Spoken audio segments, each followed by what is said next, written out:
한 농부가 아주 황폐한 농장 하나를 샀습니다.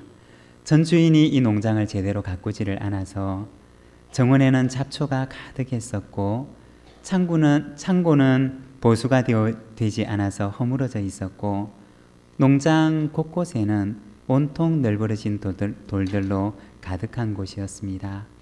농부가 새로 산 그 농장에서 목사님을 모시고 예배를 드렸습니다. 예배를 마치고 목사님은 농부에게 부탁했습니다. 농장을 잘 가꾸시기를 바랍니다. 몇 달이 지났습니다. 목사님이 그 앞을 지나가다가 농장을 보게 되었습니다. 농장이 이전과는 전혀 다른 곳이 되어 있었습니다. 정원에는 잡초가 깨끗하게 제거되어져 있었고 그리고 창고는 아주 예쁘게 보수되어져 있는데 예쁜 페인트 칠까지 되어져 있었습니다. 농장 여기저기에 널브러져 있던 그 돌들도 깔끔하게 정리가 되어 있었습니다. 그리고 그 농장 안에는 양떼들이 여기저기 돌아다니며 푸른 풀을 뜯어먹고 있었습니다. 목사님이 그 농장을 보고 감탄하며 말했습니다. 할렐루야, 하나님께서 농장을 이렇게 아름답게 가꾸셨습니다. 하나님의 솜씨가 놀랍습니다. 그러자 옆에서 듣고 있던 농부가 목사님께 이렇게 말을 하더랍니다. 예, 그렇긴 한데요. 하나님 혼자 가꾸실 때는 농장이 0... 여러분, 하나님의 정원은 하나님 혼자 가꾸는 정원이 아닙니다. 하나님께서는 하나님의 정원을 우리와 함께 가꾸기를 원하십니다. 우리의 가정과 우리의 일터, 우리의 모든 삶의 현장을 하나님 혼자 가꾸세요 라고 하는 것이 아니라 하나님께서는 우리를 하나님의 동력자로 삼으셔서 그곳을 가꾸기를 원하신다는 것입니다. 하나님께서 우리에게 주신 우리의 가정, 우리의 일터, 우리의 모든 삶의 현장을 하나님의 뜻이 이루어지는 아름다운 에덴의 정원으로 가꾸어가는 저와 여러분의 삶이 되기를 소망합니다. 우리 교회에 사명이 있는데 여러분 기억하십니까?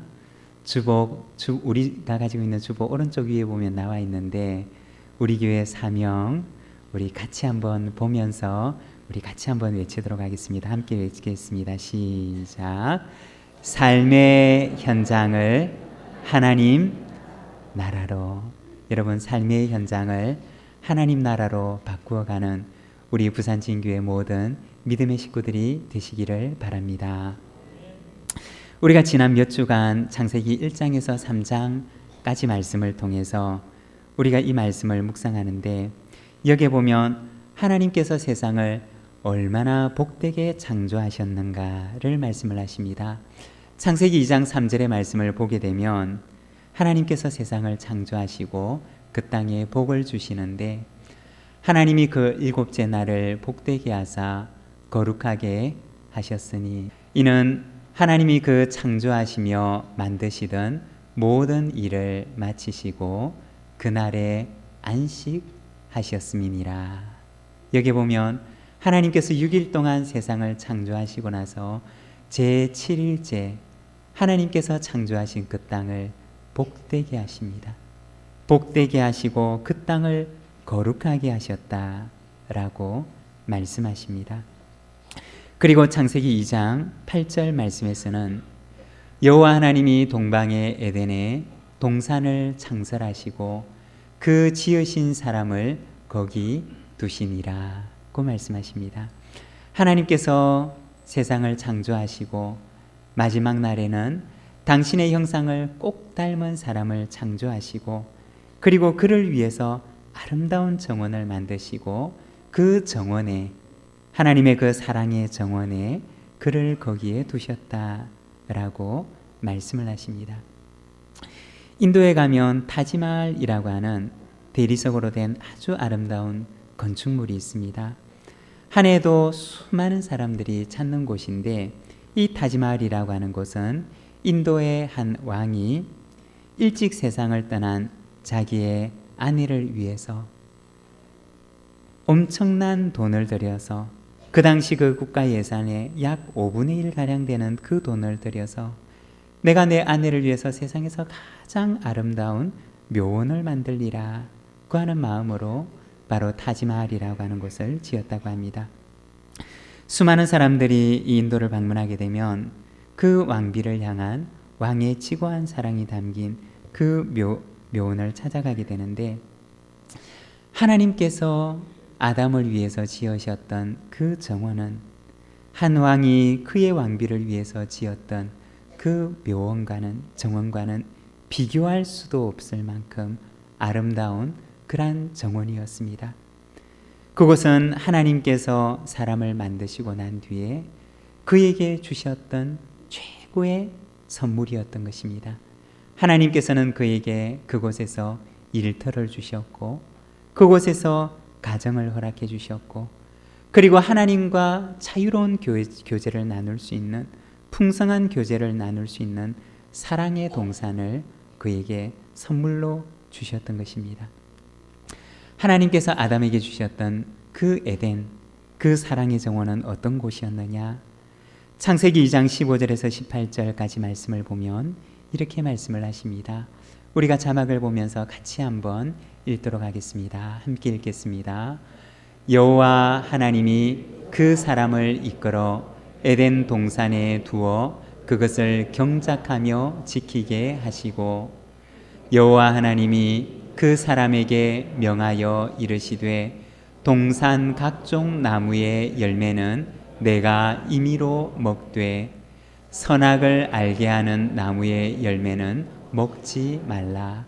내가 먹는 날에는 반드시 죽으리라 하시니라. 여기 보면 하나님께서 만드신 그 사랑의 정원에서 그들에게 말씀하시는데, 동산 각종 나무의 열매는 내가 임의로 먹지만 그러나 선악을 알게 하는 나무의 열매는 먹지 말라고 말씀하십니다. 하나님께서 아담에게 그리고 하와에게 하나님의 형상을 꼭 닮은 그 사람에게 하나님께서 주셨던 말씀은 바로 이 말씀이었습니다. 하나님께서 그들에게 주셨던 그 사랑의 동산, 그 아름다운 동산은 어떤 곳이었는가?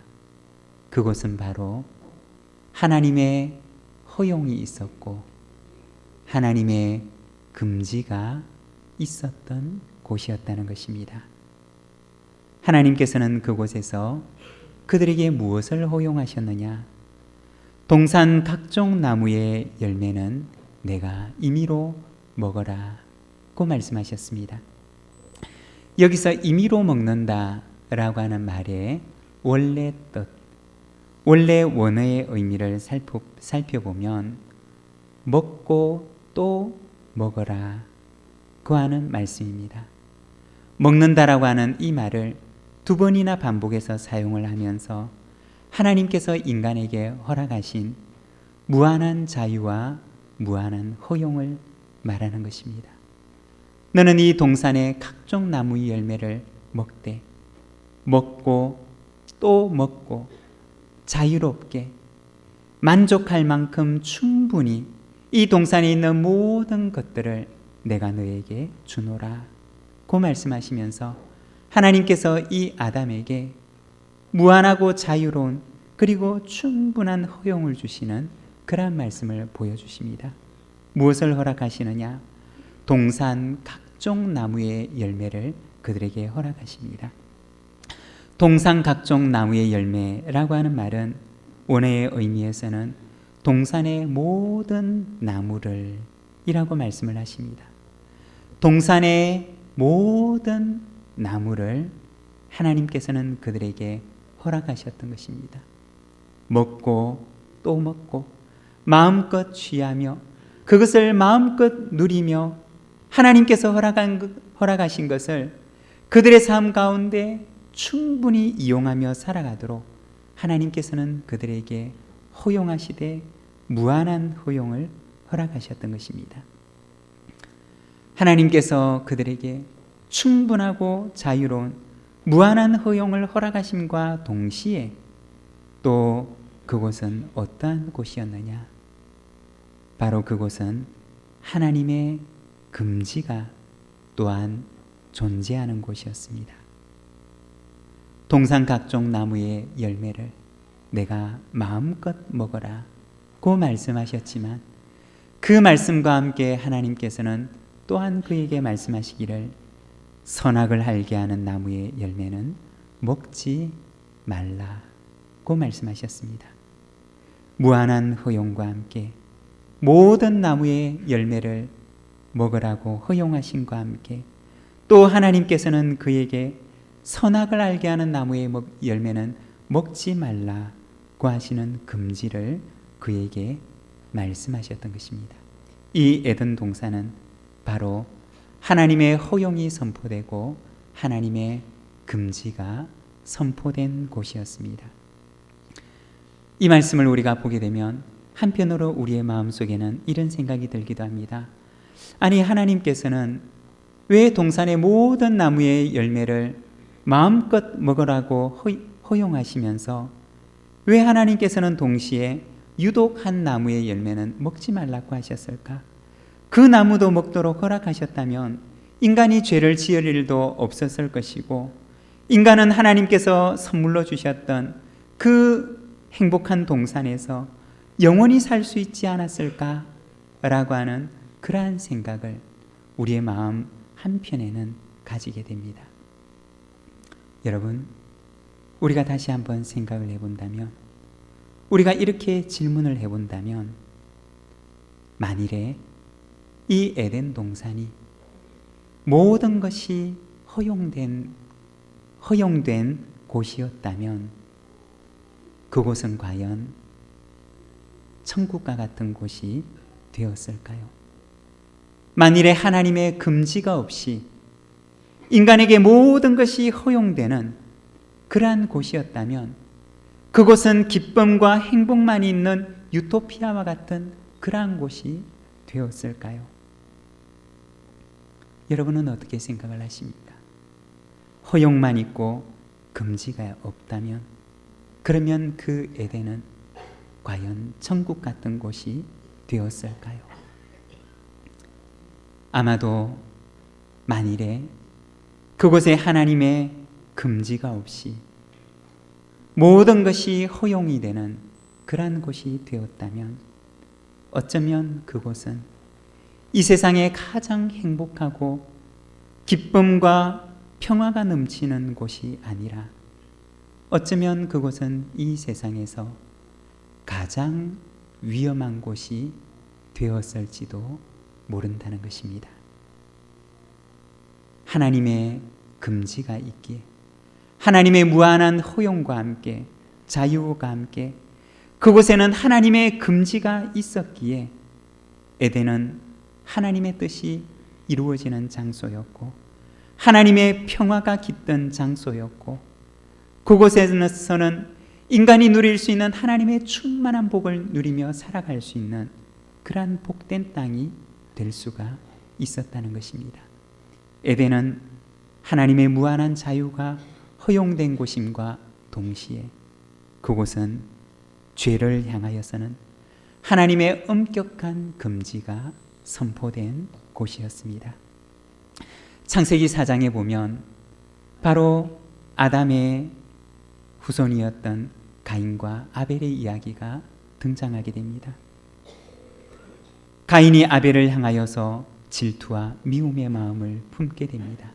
그리고는 급기야 그 동생 아벨을 향한 살인을 저지르게 됩니다. 동생을 죽인 가인을 향하여서 하나님께서는 말씀하십니다. 창세기 4장 7절에 보면은 내가 선을 행하면 어찌 낯을 들지 못하겠느냐? 선을 행하지 아니하면 죄가 문에 엎드려 있느니라. 죄가 너를 원하나 너는 죄를 다스릴지니라. 동생을 향한 미움과 질투와 나아가서 그를 향한 살인을 저지른 그 형 가인을 향하여서 하나님께서는 말씀하시기를 선을 행하지 아니하면 죄가 문에 엎드려 있느니라. 죄가 너를 원하나 너는 죄를 다스릴지니라 고 말씀하십니다. 여기에 보면 하나님께서 죄를 무엇에 비유하시느냐? 마치 문 앞에 엎드려 있는 사나운 짐승에 비유를 하십니다. 그 집안에 살아가는 사람이 문을 열고 나오게 되면 금방이라도 문을 열고 나오는 그 사람을 향하여서 달려들 것 같은 그러한 사나운 짐승에 비유를 하십니다. 그리고 하나님께서는 가인에게 말씀하십니다. 죄가 너를 원하나 너는 죄를 다스릴지니라 고 말씀하십니다. 여러분, 에덴에는 과연 죄의 유혹이 없었을까요? 에덴에는 과연 죄를 향한 유혹의 손길이 존재하지 않는 곳이었을까요? 우리가 성경을 보게 되면 그곳에는 하나님께서 만드신 아담과 하와를 향한, 그 곁에는 언제나 사나운 짐승처럼 웅크리고 앉아서 아담과 하와가 문 밖에 나올 때마다 금방이라도 그를 향하여 달려들듯이 언제나 그를 유혹하기 위하여 기다리고 있는 죄의 유혹이 그를 기다리고 있었다는 것입니다. 그리고는 어느 날 하와를 향하여서 바로 그 금지된 죄를 향하여 손길을 뻗는 이야기를 우리는 보게 됩니다. 에덴은 언제나 죄의 유혹이 그들의 문 앞에 도사리고 있는 곳이었습니다. 하나님께서는 아담을 향하여 말씀하시기를 바로 하나님의 무한한 허용과 자유, 그리고 죄를 향한 금지를 말씀하셨습니다. 마치 가인을 향하여 말씀하시기를 죄가 너를 원하나 너는 죄를 다스릴지니라 고 말씀하셨던 것처럼 아담을 향하여서도 말씀하시기를 동산의 모든 나무의 열매는 내가 먹고 또 먹으며 자유롭게 누리되 그러나 선악을 알게 하는 나무의 열매는 먹지 말라고 말씀하셨습니다. 하나님의 허용과 하나님의 금지가 바로 그 에덴에서 선포된 것이었습니다. 사랑하는 여러분, 오늘 우리가 살아가는 우리의 삶도 역시 마찬가지입니다. 에덴과도 같은 하나님의 허용과 하나님의 금지가 선포된 곳에서 우리는 역시 살아갑니다. 모든 것이 허용된 곳이 낙원인 것 같으나 여러분, 그곳은 낙원이 아닙니다. 낙원을 낙원되게 하고 하나님의 동산을 하나님의 동산되게 하는 것은 바로 그곳에 하나님께서 허락하신 자유가 있기 때문이고, 또한 그곳에는 하나님께서 경고하신 죄에 대한 금지가 있기 때문입니다. 고린도전서 10장 23절에서는 이렇게 말씀을 하십니다. 모든 것이 가하나 모든 것이 유익한 것이 아니요 모든 것이 가하나 모든 것이 덕을 세우는 것이 아니니 라고 말씀하십니다.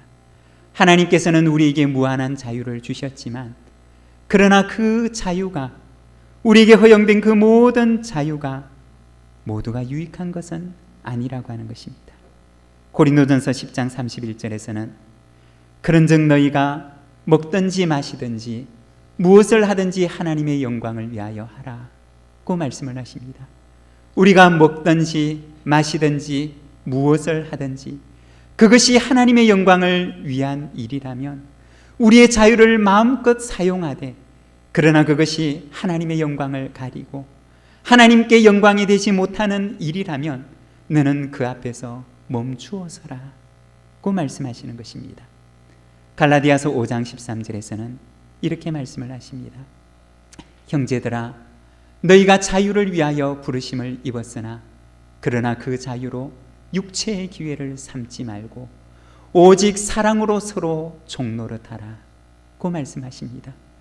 하나님께서 우리를 부르신 것은 하나님의 자녀의 자유를 무한히 누릴 수 있도록 우리를 부르셨지만, 그러나 또한 말씀하시기를 그 자유로, 하나님께서 너희에게 주신 그 자유로 육체의 기회를 삼지 말고 그 자유를 가지고 죄의 기회로 삼지 말라고 이야기를 하고 있는 것입니다.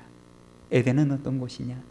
에덴은 하나님의 무한한 자유가 선포된 곳인과 동시에 하나님께서 경고하신 죄에 대한 금지가 또한 선포된 곳이었습니다.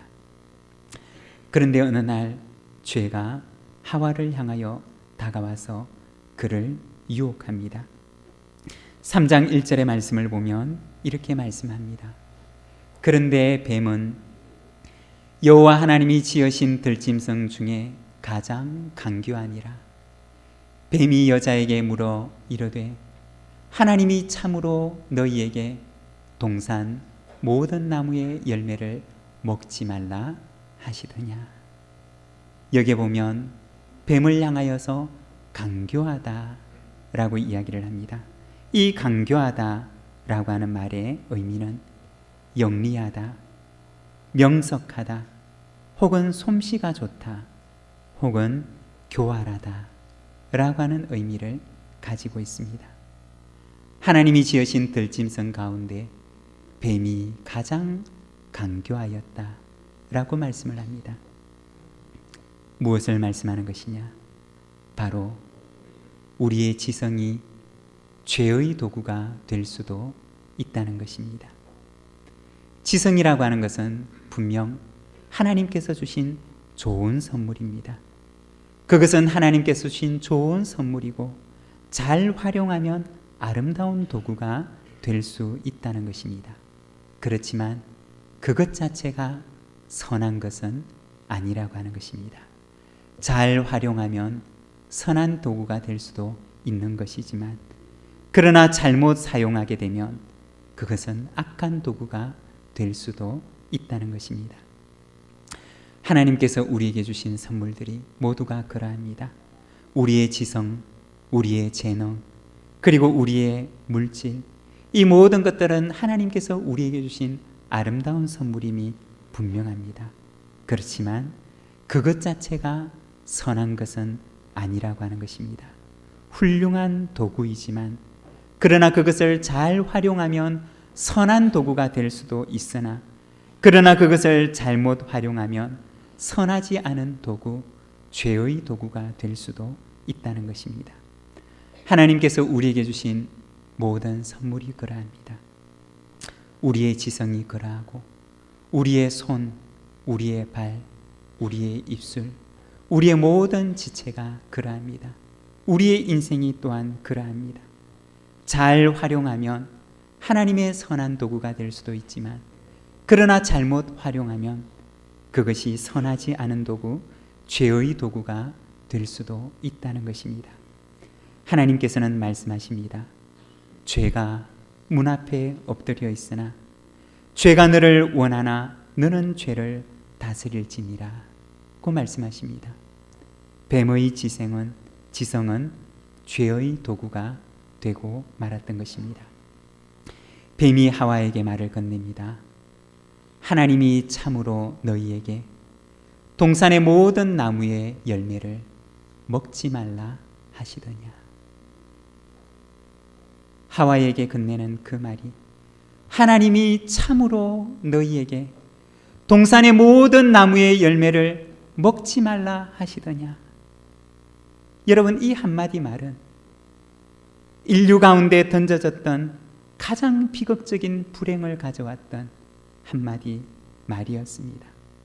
하나님이 참으로 너희에게 동산의 모든 나무의 열매를 먹지 말라고 하시더냐 라고 얘기를 합니다. 하나님이 그렇게 불의하신 분이시냐? 하나님이 그렇게 나쁘신 분이시냐? 하나님이 그토록 선하지 않은 분이시냐? 하나님이 너희에게 참으로 동산의 모든 나무의 열매를 먹지 말라고 하시더냐 라고 도전합니다. 하나님과 인간의 사이에 그 신뢰관계를 무너뜨리는 도전의 말이었고 하나님과 인간 사이에 그 아름다운 신뢰관계를 깨뜨리는 파괴의 말이었던 것입니다. 이 한마디의 말이 온 세상을 헤어나올 수 없는 타락으로 이끌었고 하나님과 인간 사이의 그 아름다운 관계를 산산조각 내어버리는 말이 되었습니다. 여러분, 한마디의 말이 얼마나 무서운지 모릅니다. 한마디의 말이 사람을 살릴 수도 있고 그 한마디의 말이 한 사람의 영혼을 죽일 수도 있다는 것입니다.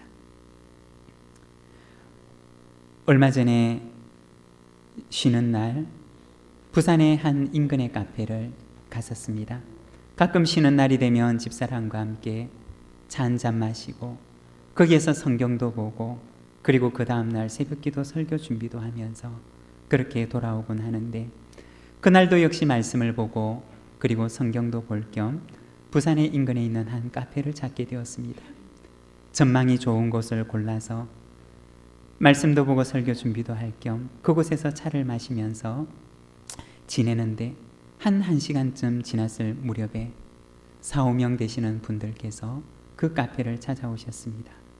그리고는 저희가 앉았던 바로 그 옆자리에 자리를 잡고 앉으셨습니다. 그리고는 앉자마자 얘기를 나누시는데 바로 교회 얘기를 시작하셨습니다. 좋은 얘기를 하셨을까요? 안 좋은 얘기를 하셨을까요? 네. 그분들이 그 자리에 앉자마자 교회에 대한 불평과 불만과 온갖 안 좋은 이야기들을 쏟아내기 시작하셨습니다.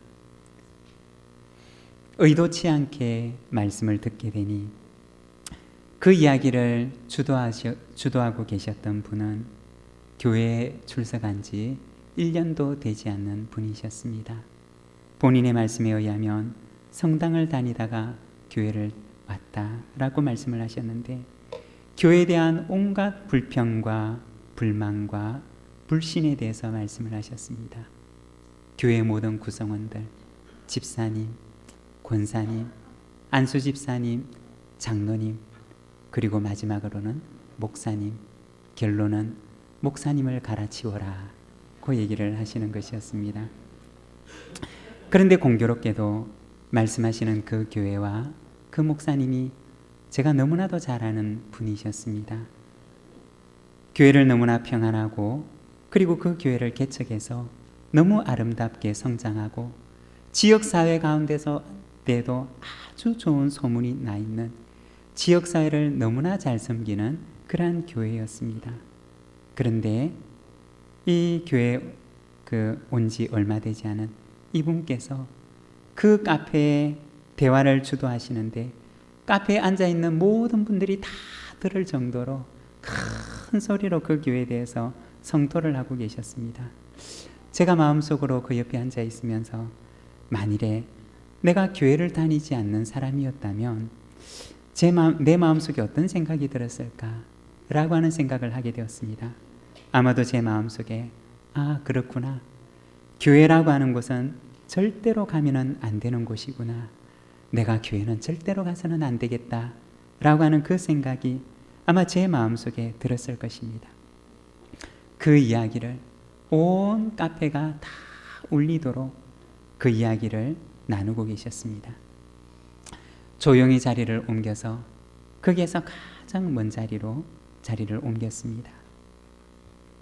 사랑하는 여러분, 한마디의 말이 사람을 살리기도 하고 그리고 또 한마디의 말이 사람을 죽이기도 합니다. 뱀이 그 입술로 내뱉었던 그 한마디의 말은 온 인류를 죽음으로 몰아넣었던 것입니다. 뱀을 통해서 가져왔던 그 죄는 하나님과의 관계를 파괴했고 이웃과의 관계를 파괴했고 한 가정을 파괴했고 그리고 그들의 영혼을 파괴하고 말았습니다. 뱀이 내뱉었던 그 한마디의 말이 하나님께서 허락하신 그 아름다운 동산에서 아담과 하와에게 허락하셨던 그 에덴의 기쁨과 은총을 한순간에 상실하도록 만들었던 것입니다. 7절의 말씀을 보면 이렇게 말씀을 합니다. 이에 그들의 눈이 밝아져 자기들이 벗은 줄을 알고 무화과 나무 잎을 엮어 치마로 삼았더라. 이에 그들의 눈이 밝아져 자기의 벗었음을 보고 무화과 나무 잎으로 치마를 삼았다 라고 이야기를 합니다. 죄를 향하여 그들이 눈을 뜨는 그 순간 하나님을 향한 그들의 눈이 닫혀졌다는 것입니다. 죄를 향하여서 그들의 눈이 밝아지는 그 순간은 하나님의 영광의 빛을 피해 숨어서 그들이 영원한 암흑 속으로 들어가는 순간이었다는 것입니다. 요한복음 1장 9절의 말씀을 보면 이렇게 말씀을 합니다. 참빛 곧 세상에 와서 각 사람에게 비추는 빛이 있었나니. 우리 예수님께서는 이 땅에 무엇으로 오셨느냐? 빛으로 오셨습니다. 참빛으로 이 땅에 오셨습니다. 요한일서 1장 5절에서 7절까지 말씀은 이렇게 말씀을 합니다. 우리가 그에게서 듣고 너희에게 전하는 소식은 이것이니 곧 하나님은 빛이시라. 그에게는 어둠이 조금도 없으시다는 것이니라. 만일 우리가 하나님과 사귐이 있다고 어둠에 행하면 거짓말을 하고 진리를 행하지 아니함이거니와 그가 빛 가운데 계신 것 같이 우리도 빛 가운데 행하면 우리가 서로 사귐이 있고 라고 말씀을 합니다. 하나님은 빛이시라고 말씀을 합니다. 하나님과 사귐이 있다고 얘기를 하면서 어둠 가운데 행하면 그는 거짓을 행하는 자라고 말씀합니다. 우리에게 권면하기를 빛 가운데 행하라고 말씀하십니다.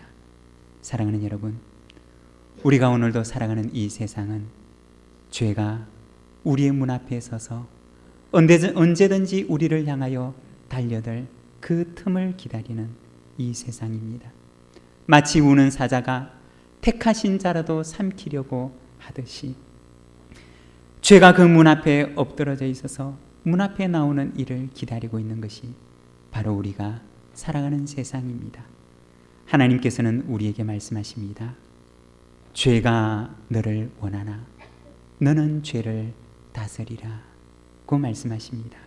사랑하는 여러분, 이 세상에 살아갈 때 죄에게 져서 죄의 종으로 살아가는 것이 아니라 거룩으로 죄를 이기며 선으로 악을 이기며 이 땅 가운데 하나님의 나라를 이루어가는 삶을 살아가는 우리 모든 주님의 백성들이 되시기를 간절히 소망합니다.